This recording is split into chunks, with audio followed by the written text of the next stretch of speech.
Dans un monde en constante évolution, une équipe dévouée se lève pour façonner un avenir durable. Bienvenue au cabinet EDE International où l'environnement, les déchets et l'eau ne sont pas seulement des mots, mais une mission. Au cœur de cette démarche éco-responsable, découvrons les mots inspirants du directeur général qui incarne l'engagement environnemental. Dans les années 80-90, il y a eu une forte propension des États africains à alimenter en eau correctement les populations dans les zones rurales et dans les zones urbaines.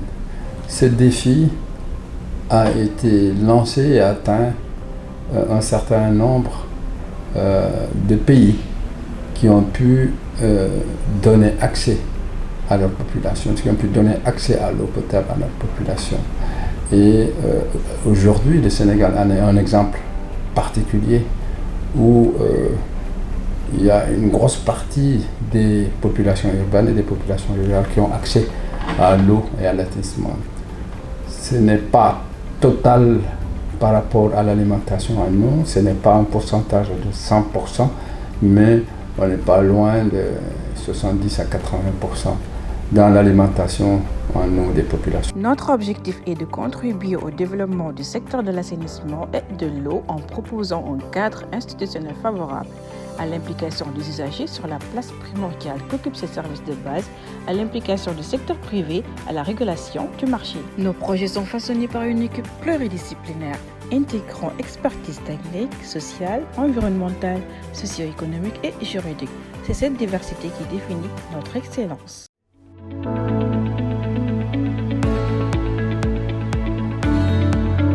Le cabinet EDE, leader dans son domaine, a d'abord une politique de recrutement et de promotion de l'excellence.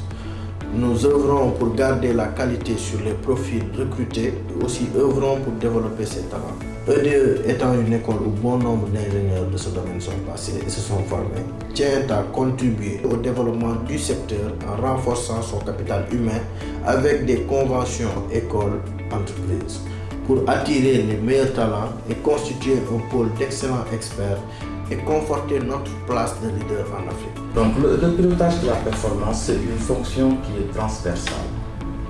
Donc c'est un outil plutôt d'aide à la prise de décision.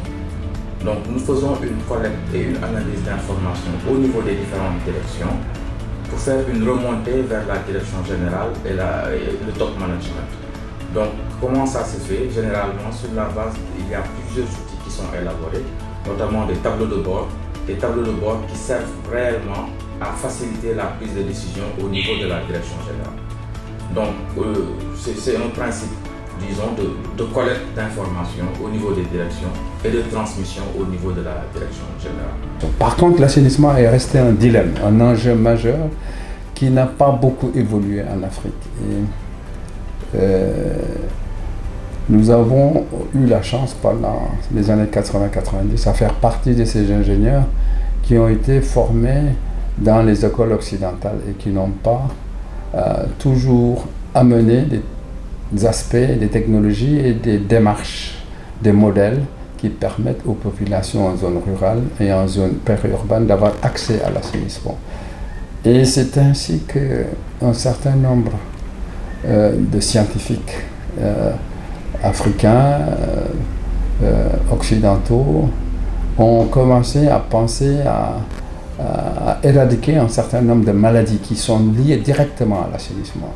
C'est des maladies telles que l'onchocercose, des maladies telles que la poliomyélite, des maladies telles que les dysenteries, d'autres maladies qui ont un élément extrêmement important quant au comportement de l'homme et de son environnement.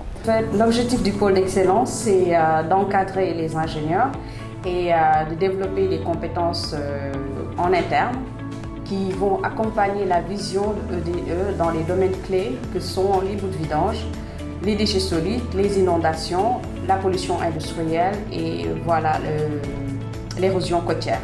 Nous accordons quand même une importance capitale dans la formation de ces collaborateurs et ceci quand même à travers l'implication des seniors, des jeunes aussi, donc ce mélange transgénérationnel permet aussi à ses collaborateurs d'être impliqués à certains niveaux, de pouvoir développer des compétences nouvelles et aussi de renchérir leurs connaissances acquises.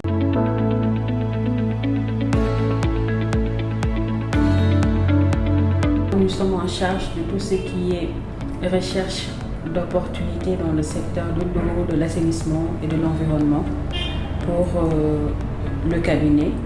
Nous sommes en charge des passations des marchés, en charge du montage des manifestations d'intérêt et au cours des dernières années, ODE a participé à tout ce qui est grand projet dans le secteur de la gestion des boues de vidange dans les 10 dernières années, a été même le précurseur de tous ces grands projets, de tous ces changements, ces mutations qu'il y a eu dans le secteur de l'assainissement côté boue de vidange. ODE a été au centre.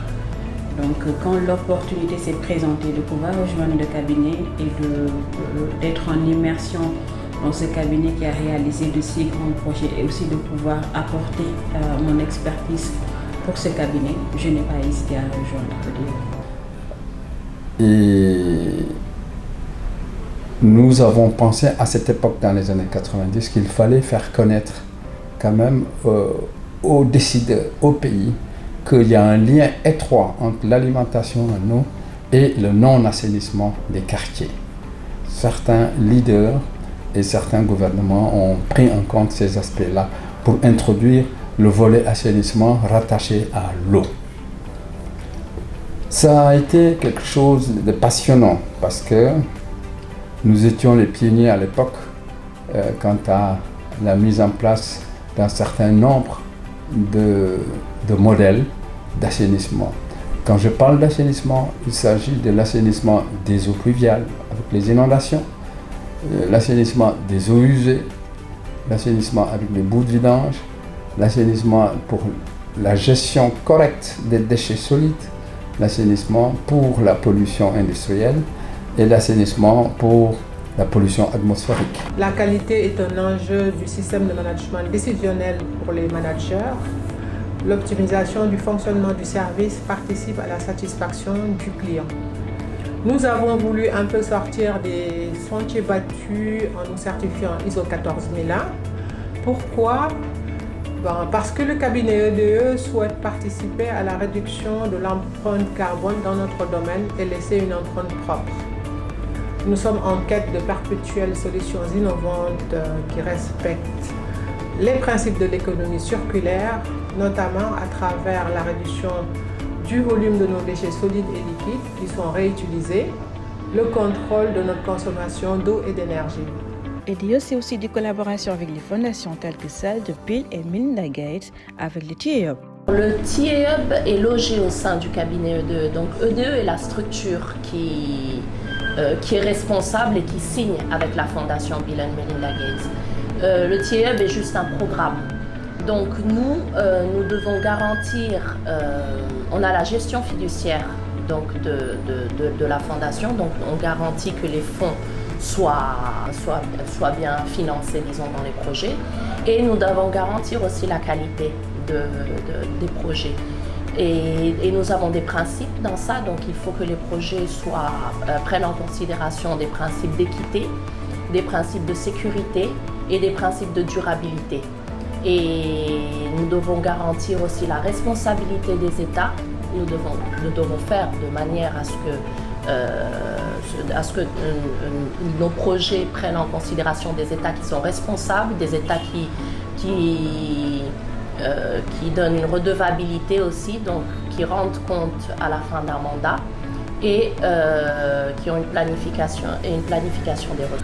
Alors, le TIEUB est un programme financé par la fondation Bill et Melinda Gates, hébergé au sein du cabinet EDE International, pour répondre aux défis de l'assainissement urbain en intégrant l'approche inclusive des villes, tant au niveau de la programmation, de la conception et de la mise en œuvre des projets en Afrique subsaharienne. Notre objectif principal est d'apporter à nos partenaires, que ce soit des banques ou des bailleurs de fonds, une assistance technique qui soit plus stratégique, flexible et opportune pour soutenir l'adoption des principes et de l'approche Seawise, qui est l'assainissement inclusif en Afrique subsaharienne. $1 investi dans l'assainissement a un impact de $8 sur la santé, d'après la Banque mondiale. 80% d'abandon des femmes à l'école est dû à un manque de toilettes complètes qui leur sont dédiées. La mortalité infantile des enfants de moins de 5 ans due à la diarrhée est supérieure au cumul des mortalités dues à la rougeole, au paludisme et au sida. Si vous voulez savoir quel impact l'assainissement a sur nos vies, voilà juste une brève idée. waaw projet bi de am na njëriñ lool ci ñun parce que boo xoolee fii sax am na kër yoo xamante ne buñ doon bëgg a dem du si àll bi la ñuy dem te comme que nag loolu moom dem na fi dañ fi en même temps am na avantage bu baax parce que benn am na sutura de deux encore seet baa ngi ci parce que am na boo xam ci àll bi la woon en général bu ngalawee mbaawu tay lépp lu jóge ci àll bi day dugg ci dëkk bi te loolu lañ doon dund léegi nag yàlla def na lii nii muy ànd ak lépp parce que gis nga bidon bi ñu teg ci kaw boo duggee ci biir avant ngay génn da ngay raxas sa loxo dem set doo dugaat biir kër gi te loolu rek avantage la même bu duut sax kii bi ci boppam loolu rek baax na ci nit assurément nag ñu defaral la loo xamante ne laajuñ la ci dara waaw li moom mbégte rek lañ ci am.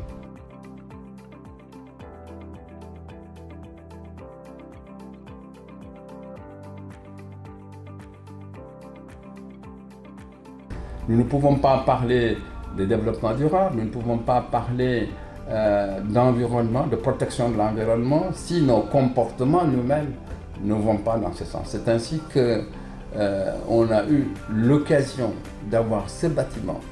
Et cette occasion nous a permis de dire comment faire pour avoir un bâtiment bioclimatique. Toutes les eaux qui sont consommées dans ce bâtiment sont traitées dans une mini-station d'épuration, une fosse à 2 étages. Cette eau traitée est réutilisée dans le jardin de EDE pour l'irrigation en tant que système aquatique, mais en tant que système aussi d'irrigation avec des fertilisants. Parce que dans les eaux usées traitées, vous avez quand même un certain nombre de fertilisants et des engrais tels que l'azote, le phosphore et le potassium qui fait que le jardin est assez bien apprécié par la plupart des gens qui rentrent dans EDE. Au niveau du bâtiment, il y a un positionnement du bâtiment de telle manière que nous essayons le minimum possible de mettre en avant les panneaux de EDE en face du soleil. C'est-à-dire que l'exposition au soleil doit être le moindre possible pour qu'il n'y ait pas cet effet de serre à l'intérieur. Donc, il y a un système de ventilation qui fait quand même qu'il y a un système de vitrage à double paroi avec un vide qui fait qu'on a un bâtiment qui consomme le moins d'énergie. Mais également, au-delà de ça, nous avons pensé que toute la lumière et l'énergie utilisée peut être conçue par un système à énergie renouvelable tel que le solaire. Nous avons à peu près 120 à 130 panneaux solaires sur le toit qui alimentent totalement en énergie sur les besoins, sauf peut-être les ascenseurs et une partie de la climatisation. Mais tout le reste fonctionne au solaire. Donc, utilisation au maximum des possibilités d'irrigation et des possibilités de fertilisation des plantes, consommation le moins d'énergie possible, et l'énergie consommée est produite par de l'énergie renouvelable telle que le solaire. Donc c'est un aspect que nous essayons de défendre, que nous voulons labelliser et vendre comme c'est possible en Afrique de travailler et d'utiliser le maximum possible des énergies disponibles et le moins d'énergie fossile à utiliser dans le bâtiment. Ça, c'est quelque chose que nous voulons répliquer ailleurs en Afrique en utilisant vraiment les énergies renouvelables un peu partout. 2023 fut une année riche en défis, en challenges, en réalisations, en projets. Et nous invitons d'ailleurs tous les partenaires stratégiques financiers, tous les États de l'Afrique à venir appuyer EDE dans cette dynamique pour vraiment assainir l'environnement africain, assainir nos pays, nos communes et aider à ce que EDE puisse parachever cette mission qui est la préservation de l'environnement à travers l'Afrique. Nous vous souhaitons bonne et heureuse année 2024 et encourageons le personnel dans cette dynamique d'excellence et cette dynamique de cohésion mutuelle. Merci. Cette fin d'année, je souhaite mes meilleurs vœux à toute l'équipe, des vœux de santé, de bonheur et de réussite. Que l'année 2024 soit une année pleine de réussite personnelle, professionnelle, voilà, et que vraiment que EDE grandisse, surtout en Afrique. Excellente année 2024. J'appelle tous les collaborateurs à plus de rigueur dans l'exécution des différentes tâches et missions pour que tous ensemble nous puissions atteindre nos objectifs communs. À mes collègues d'ici et d'ailleurs, à ma famille, mes amis, à tout le monde. Que 2024 soit une année remplie de joie, de bonheur dans nos familles respectives et surtout de santé. Et je profite vraiment de cette interview pour vous souhaiter bonne fête de fin d'année 2023, surtout beaucoup de courage pour les années à venir. Et je vous dis que les défis sont énormes, il y a énormément de boulot. Les gens et les ressources viendront à EDE, d'autres partiront de EDE avec des connaissances, avec une méthode de travail, avec une rigueur. EDE aura contribué au développement des ressources en Afrique. Et nous sommes très ouverts pour accueillir également les capacités qui viennent du monde extérieur, aussi bien des Sénégalais que des Africains de pays. Quand vous regardez vous avez plusieurs nationalités. C'est l'objectif en tout cas que nous visons. Il y a des Burkinabés, il y a des Sénégalais, il y a des Mauritaniens, il y a des Camerounais, il y a des Algériens, des Tunisiens. Donc EDE, je dis bravo à tout ce monde qui viendra s'échanger des connaissances techniques scientifiques qui permettent au développement du cabinet.